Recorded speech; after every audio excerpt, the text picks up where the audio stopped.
Yang namanya game sering dikaitkan dengan kebiasaan buruk, entah karena kecanduan, keseringan, ataupun menjadi kebiasaan. Bahkan, riset mengatakan bahwa di Indonesia, remaja usia 15 tahun sampai 18 tahun yang mengalami kecanduan game online itu sebesar 77,5% untuk remaja putra, sedangkan 22,5% itu untuk remaja putri.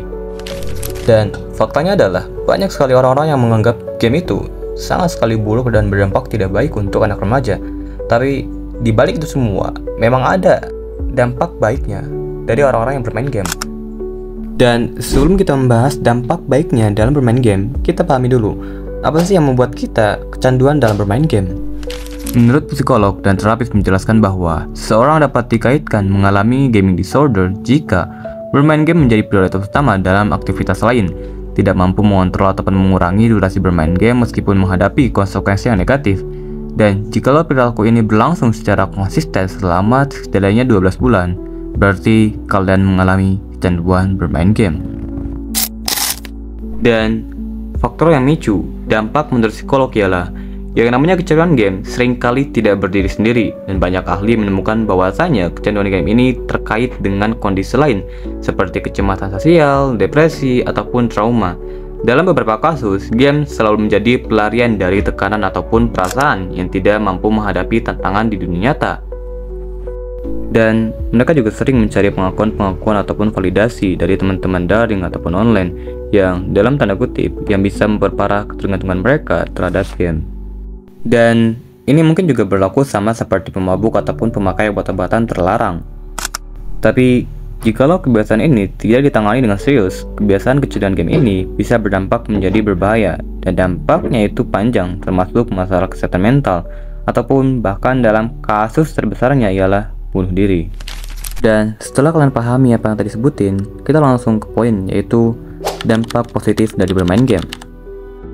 Dan kalian juga harus pahami, berbeda dengan pecinta game yang mampu menyeimbangkan waktu bermain dengan tanggung jawab lain, individu yang kecanduan akan terus bermain meski merugikan kesehatan fisik dan mental mereka.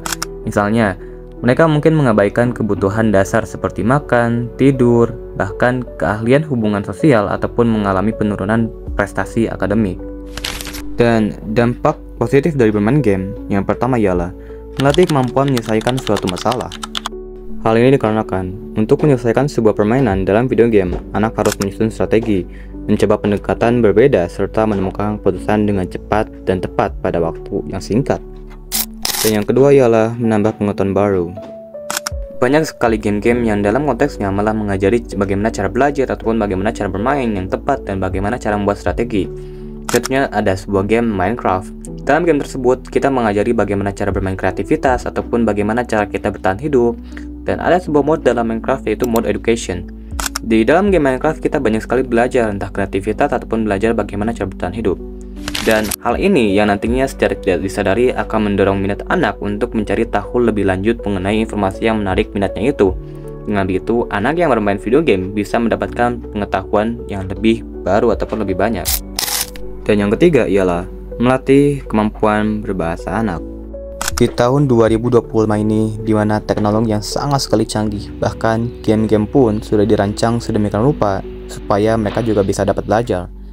Di tahun 2025 ini, di mana di tahun teknologi yang semakin sangat pesat dan cepat, dan juga banyak sekali game-game yang sudah dirancang untuk anak kecil di bawah umur, yaitu game-game yang mungkin disarankan untuk belajar.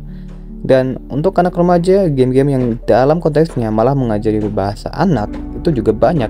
Contohnya ada game PUBG, Free Fire, Minecraft, GTA, dan game yang sering dikaitkan dengan belajar bahasa baru yaitu adalah GTA, bahkan game Minecraft. Dalam game tersebut banyak sekali kata ataupun subjek yang harus menggunakan bahasa Inggris. Di sanalah kita mulai belajar bagaimana cara kita menggunakan bahasa tersebut dan bagaimana penempatan bahasa tersebut. Dalam konteksnya, kita malah belajar bahasa baru. Dan dalam tanda kutip, perbedaan antara pencinta game dan orang yang kecanduan game yaitu mampu menyeimbangkan waktu bermain dengan tanggung jawab lain. Individu yang kecanduan game akan terus bermain game meski merugikan kesehatan fisik dan mental. Misalnya, mereka mungkin mengabaikan kebutuhan dasar seperti makan, tidur, bahkan kehilangan hubungan sosial, ataupun mengalami penurunan prestasi dalam akademik. Kesimpulannya ialah, Bermain game bukanlah hal yang buruk ataupun hal yang harus disesali, karena banyak juga bermain game malah menjadi keuntungan ataupun menjadi modal bisnis. Tetapi yang harus kita tahu dalam bermain game itu adalah gunakanlah teknologi sebaik mungkin, pakailah teknologi dengan tepat dan pintar dalam mengatur waktu untuk bermain game. Oke, gua Glenn, sampai jumpa di episode selanjutnya.